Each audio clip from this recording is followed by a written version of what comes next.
우리가 말씀을 배우는 것은 사무엘의 죽음과 아비가일의 등장에 대한 얘기를 가지고 하나님께서 다윗의 인생을 어떻게 인도해 가시는가 하는 것을 살펴보려고 합니다. 지도를 한번 볼까요? 지도를 보면 다음 지도 넘겨주세요. 지도.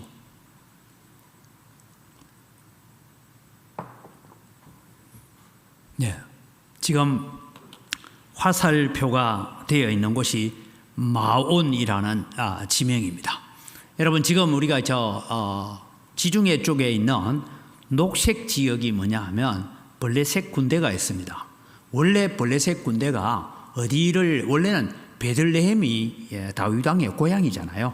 다윗 왕의 고향인데 베들레헴은 원래 유다 땅이었어요.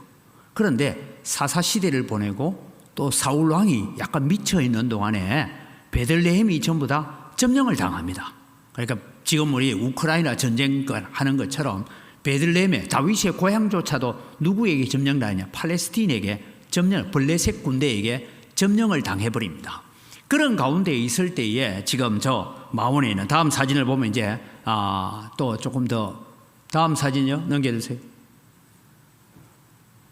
저쪽이 여러분 이제 마온 지역인데 저 중간에 여러분 이제 그 지역이 다윗이 저쪽으로 피난을 갔다가 돌아오고 하는 그 지역이고 저 밑에 쪽에 내려가면 시글락이라는 곳입니다. 그 시글락이라는 곳은 바로 블레셋 지역에 있는 땅입니다. 그럼 블레셋 군대가 사실 이 사울 왕이 살아있는 시절에 블레셋 군대는 유다 지파의 상당한 땅을 점령을 하고 있었어요. 그러니까 다윗의 고향도 점령을 당해 있는 이런 시절을 보게 됩니다. 이때 이제 일어나는 일이 뭐냐? 사무엘이 죽었다라는 이야기가 됐습니다. 여러분, 사무엘의 죽음은 무엇을 지금 얘기하고 있느냐 하면 이스라엘 역사에 드리워지는 먹구름이 있다. 이미 먹구름은 여러분 사울왕이 미쳐서 이제 악령에 쓰여질 때부터 먹구름이 있었지만 그래도 사람들은 누구에게 찾아갔을까요? 사무엘을 찾아갔어요. 사무엘에게 하나님의 말씀이 있고 여호와의 말씀이 있어서 사무엘을 찾아갔는데 이제는 사무엘이 죽었다라는 것은 이제 다윗에게는 어떠냐면 마음의 지주가 무너져 버렸다. 내 영적 지주가 무너져 버리는 그런 상황이 되었습니다. 그 다음에 이스라엘 나라에는 뭐냐? 말씀이 사라져가는 시대가 되었다. 여러분, 가장 큰 비극은 뭐냐 하면 사무엘이 죽음이 중요한 것이 아니고 사무엘을 이어서 하나님의 말씀을 가지고 이 백성들에게 말씀을 선포할 수 있는 사람이 없어졌다라는 것이 가장 큰 비극 중의 비극이었습니다. 그래서 이 사울왕 시절에 뭐 얘기냐면 여호와께서 우리 멀어도 둠이 멀어도 하는 것은 제사장이 입고 있는 제사장의 에봇 가운데 우림과 둠임이 있지 않습니까? 보통 어떤 문제가 있으면 제사장이 앞에 나아가서 하나님 앞에 엎드려 기도하면 우림과 둠임을 통하여 하나님께서 말씀해 주셨어요. 말씀해 주시는데 그 말씀이 희귀하였다. 여호와께서도 환상으로도 꿈으로도 말씀으로도 다가오지 않았던 시절이 이제 사울왕이 죽을 때까지 이어져 가는 시대, 말씀이 없는 시절이 다가오게 되었다라는 얘기입니다. 제가 오전에 설교 준비하다가 그 얘기를 할까 말까 하다가도 제가 오늘 오전 설교는 안 했는데 옛날에는 여러분 한때 우리가 뭔지 잘 몰라가지고 송구 영신 예배 할 때 여러분 혹시 기억을 하시죠? 앞에 말씀 뽑기 했던 기억이 있죠? 아마 한국 교회마다 안 해본 교회가 없을 거예요.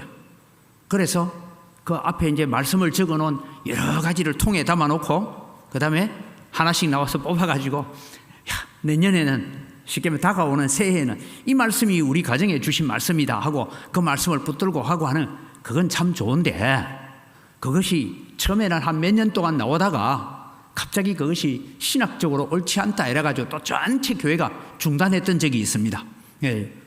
죄송하게도 저는 제가 섬겼던 교회는 그런 미신 하지 마라 해가지고 제가 창원 한빛교회에 있을 때 그런 건 전혀 안 했는데 제가 여기 와서도 옛날에 한번 했다더라고요.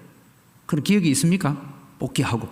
그렇게 여러분 우리는 말씀을 뽑아가지고 한 구절 뽑아서 사는 것이 아니고 계속해서 여러분 창세기부터 계시록까지 말씀을 계속 읽어가다 보면요 지금 내가 처해 있는 환경, 내가 응답받아야 되는 기도의 제목, 내가 지금 하나님 앞에 간절히 엎드리고 있는 그 제목들이 그냥 말씀을 통독해 가는 가운데 어느 순간 딱 그 말씀이 우리에게 다가옵니다. 그렇든지 아니면 우리는 그런 답답함이 있을 때 어떻습니까?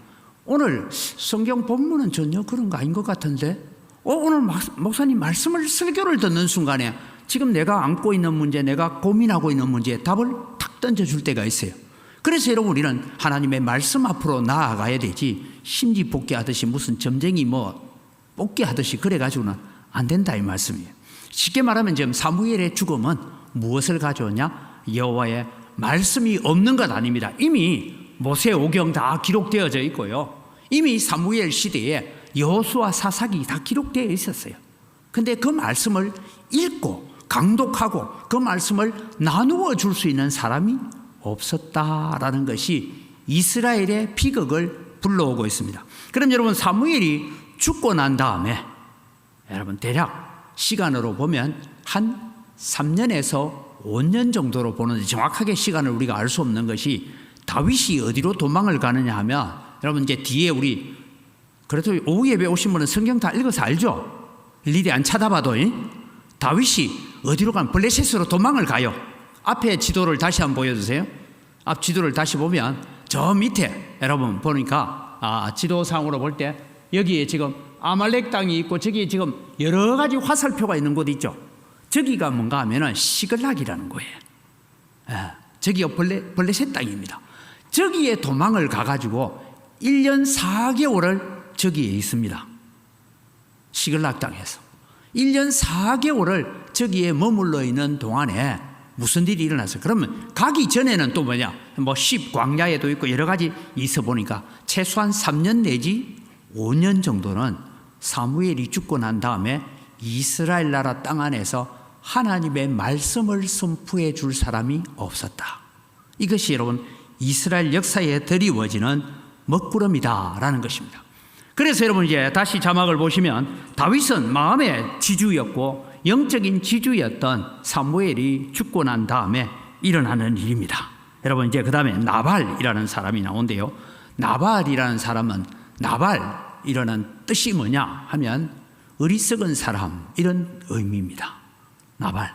근데 아마 제가 볼 때는 나발이라는 이름이 원래 지을 때 부모가 자기 자식 이름을 어리석은 놈 이래 지을 사람이 있습니까? 없죠. 이거는 후대에 사람들이 나발 같은 놈 이렇게 얘기할 때에 아마 그것이 후대에 되어진 이름이다라고 하죠. 여러분 콩 가지고 우리 권사님들 물 줘가지고 키우면 콩나물이라 하죠. 그죠? 왜 모르는 척하고 쳐다보고 있어요? 콩나물 키우잖아요. 그런데 녹두를 가지고 키우면 뭐라 해요? 녹두나물이랍니까? 숙주라고 하죠. 그럼 이제 우리 찬양 왜 숙주를 하는지 압니까? 몰라요, 집사님. 아이를 가르치려면 그 정도는 알아야지. 숙주는 여러분 왜 콩 가지고 하면 콩나물이라 하고 녹두를 가지고 하면 숙주나물이라 하냐 하면 딴 게 아니고 숙주나물은 우리 권사님들 잘 쉬죠, 그죠? 콩나물은 좀 오래 놔둬도 되는데 숙주는 빨리 쉬어요. 그래서 여러분 조선시대에 여러분 단종을 폐위하고 세조가 등장을 하잖아요. 그래 세조가 왕이 되었을 때에 여러분 흔히 우리 집현전 학자들 가운데서 생육신, 사육신이 나오는데 그 중에 생육신, 사육신을 배반하고 세조에게 붙은 사람 중에 하나가 집현전 학자 중에 유명한 학자가 신숙주입니다. 신숙주. 그래서 나무를 하다 보니까 이게 잘 변하고 잘 쉰단 말이죠. 그래서 이 숙주 같은 놈, 그때부터 숙주나물이 됐다는 걸 아시기를 바랍니다. 그때부터 숙주나물이. 왜? 신숙주매로 잘 변한다. 그런 의미에서 숙주나물이라 부르죠. 그런 것처럼 나발이라는 이름은 후대의 사람들이 나발 같은 놈 이렇게 얘기할 때 미련한 놈 이럴 때 원래 나발의 뜻은 그 뜻은 아니었던 것 같아요. 후대의 사람들이 나발 같은 놈 이렇게 했던 것 같습니다. 자, 이날은 여러분 잔치하는 날입니다. 오늘 이게 양털을 깎는 날이다라는 것은 양털 깎는 날은 온 동네 사람을 같이 불러서 잔치를 하는데 우리는 뭐 이런 걸 잘 모르니까 이해를 잘 못하지만 여러분 제가 뉴질랜드에 부흥회를 한번 갔더니만은 양을 몇 마리를 키우느냐 하니까 몇 마리를 키운다라고 목사님 묻지 마십시오. 그럼 뭐라고 물을까요? 왜냐하면 아침에 나가보면 또 새끼 낳아놓고 이러니까 밤중에 새끼가 태어나고 하니까 내 양이 정확하게 마리수로는 모른다는 거예요. 그러면 뭐라고 묻느냐? 목장하는 양의 목장이 몇 에이커입니까? 소위 우리 몇 평입니까? 물었어요. 그 다음에 내가 10,000평을 가지고 있다 하면 양을 10,000마리쯤 키울 수 있구나. 10만 평을 가지고 있으면 몇 마리요? 10만 마리를 키울 수 있구나. 이렇게 짐작을 하지 양이 몇 마리인지 소가 몇 마리인지 묻지 말아요. 왜냐하면 소도 아침에 나가면 송아지 낳아놓고 있는 거예요. 그래서 마리수를 정확하게 알 수 없다. 그런 얘기와 같습니다. 여러분 여기에 제가 양털 깎는 날은 제가 가지 못했는데 이 양털 여러분 이제 우리는 뭐 지금 집에서 주로 보는 게 염소 뭐 이런 것만 보는데 양털을 여러분 깎는데 한번 TV에 한 번씩 보시긴 하셨죠? 바리깡으로 쫙 밉니다 그냥. 그러면 여러분 이래 북적북적 하던 게 홀쭉해져요. 털이 막 얼마나 뭉실뭉실하게 있는지 그 양털을 깎는데 보니까 여러분 사람들이 혼자 하는 게 아니고 주변에 있는 이 바리깡으로 양털을 깎는 기술자들이 보통 한 10명, 20명이 동원이 돼 와가지고 1,000마리, 2,000마리의 양털을 깎아요. 그래서 그 양털을 쌓아서 가는데 보니까 트럭에 막 그냥 막 깎아놓은 양털을 막 몇 트럭씩 싣고 나갑니다. 그러기 때문에 주인이 혼자서 깎는 게 아니에요. 이 양털 깎는다 하는 말은 요즘처럼 바리깡이 있을 때는 괜찮지만 이 시제는 뭐 가지고 했겠습니까? 가위로 했을 것 아닙니까? 그래서 양털 깎는 날은 많은 인부를 동원을 하고 그리고 또 이 양털 깎는 날은 하나님이 주신 복의 날이다, 축복의 날이다 하는 그것 때문에 주변 사람들에게 음식을 해서 같이 나누는 날이에요.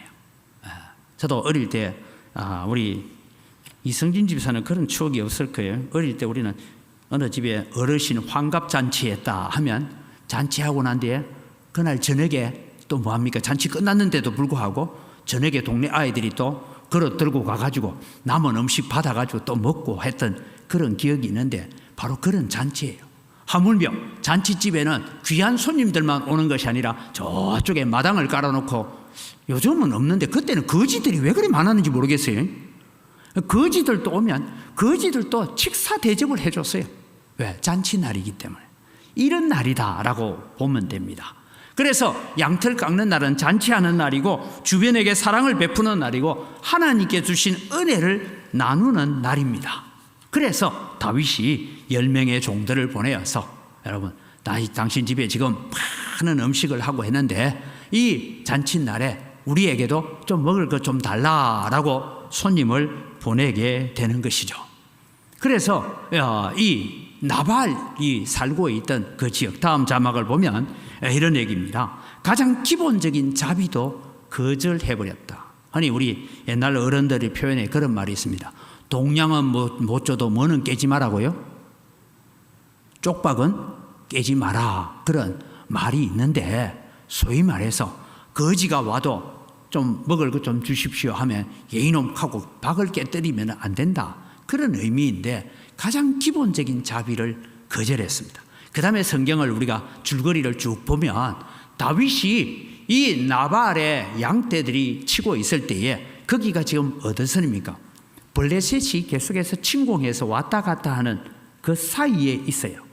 그래서 다윗의 군대들이 늘 블레셋이 이쪽으로 공격해 올 때에 이 나발의 양떼들을 보호하고 나발의 집안을 보호하는 일을 많이 했다는 거예요. 그런데 그 은혜를 배은망덕한 태도로서 버려버리게 되는 그런 일들이 일어났습니다. 그래서 나발은 스스로 멸망의 길을 걸어가게 되는 어리석은 사람이 되었습니다. 이제 다윗의 태도를 볼까요? 나발의 집안을 진멸해야 되겠다. 그래서 다윗이 결정을 합니다. 내가 나발의 집의 모든 남자들은 다 죽인다. 여러분 남자들은 다 죽인다. 여자들은 행복합니다. 여자들은 살아남아요. 살아남는데 어떻게 살아남겠어요? 종이 되는 거예요. 남자들은 씨를 말려버리고 여자들은 살려서 종을 삼겠다, 그런 얘기입니다. 그래서 살려둘 가치가 없는 사람이라고 생각하고 이 다윗이 분노하여서 군사들로 하여금 칼을 차라. 여러분, 다윗이 지금 함께하고 있는 군대가 400명입니다. 블레셋 군대를 동원하지 않아도 다윗이 가는 군대만 해도 이 나발의 집안은 그냥 하루아침에 전멸당할 수밖에 없는 그런 위기가 놓여졌다. 그런데 여러분, 우리가 잘 알다시피 이 나발의 집에 아주 지혜로운 젊은 종이 하나 있었습니다. 이 모든 상황을 다 지켜보고 난 뒤에 판단할 때 이러다가는 자기도 죽어요, 살아요? 자기도 죽어요. 왜냐하면 나발에게 속한 모든 남자들은 다 죽이겠다. 자기도 죽겠구나. 이제는 이것이 어떤 결과로 올 것을 알고 있었기 때문에 그는 달려가서 아비가일에게 말을 합니다. 여주인님, 지금 여차여차하여서 이런 일이 일어났는데 아마 지금 다윗에게 어떤 소식은 온 것이 아니지만 이 소식이 다윗에게 전해지게 되면 다윗은 분명히 올라와서 모든 남자를 다 죽일 것 같습니다. 소위 나발의 집안은 그야말로 오늘 멸망할 것 같습니다. 그러니 내가 지금 주인은 미련한 사람이라. 나발이 종도 아는 거예요. 내 주인, 남자 주인은 미련한 사람이어서 내가 그 사람에게는 뭘 말 못하겠는데 그래도 당신은 지혜로운 사람이니까 이 지혜를 가지고 뭔가를 해결책을 만들어 보십시오 하고 그렇게 나오죠. 우리가 다음에 이제 아비가일의 지혜가 나옵니다. 아비가일이 여러분 일일이 제가 읽지 않게 많은 먹을 양식과 자기 집에 있는 건포도나 무화과 나무나 이런 예물을 준비하여서 다윗을 만나기 위해서 다윗이 있다는 곳으로 향하여 급하게 내려갑니다. 여러분, 거기에서 여러분 아비가일이 했던 말이 중요합니다. 그게 2번, 3번인데요. 무슨 얘기를 하냐? 장차 다윗이 왕이 될 것을 내가 알고 있습니다. 여러분, 사무엘이 죽었잖아요. 아직 다윗은 기세등등해 있잖아요. 내게 지금 머리에 기름 부으면서 네가 다윗이 왕이 될 거라고 얘기하긴 했는데 지금 10년 가까이 쫓겨다니고 있잖아요. 골리앗 하나 잘못 죽여가지고. 그렇게 있는 이 다윗에게 이 아비가일이라는 한 여인이 와서 하는 말이 장차 다윗이 왕이 될 것을 압니다. 여호와께서 당신에게 든든한 집을 세우실 것을 압니다. 그런데 왕이여, 왕위에 오르고 난 뒤에 후회할 일을 안 하는 게 좋겠습니다. 친히 보복하는 자, 사울 왕의 목숨을 살려줬듯이 친히 보복하라는 자는 오명을 쓰지 않았으면 좋겠습니다 라고 얘기합니다. 그 다음에 네 번째 보면 다윗의 생명은 생명사계 속에 쌓여 있다. 다윗의 생명을 지금 당신이 비록 사울왕에 쫓겨다니기도 하고 블레셋에 쫓겨다니기도 하고 정처 없이 떠도는 사람처럼 보이지만 하나님께서는 당신의 생명을 생명사계 속에 보호하고 계신다는 것을 내가 알고 있습니다 라는 얘기죠. 여러분, 이 얘기는 사무엘을 통하여서 들을 수 있었던 이야기를 한 이름 없는 한 여인에게서부터 그 얘기를 듣고 있는다. 여러분, 우리는 이 아비가일이 가지고 온 예물, 음식 이게 중요한 게 아니에요. 이 아비가일을 통하여서 주었던 말씀인 것입니다. 그 다음에 여러분, 이 여종을 기억하옵소서.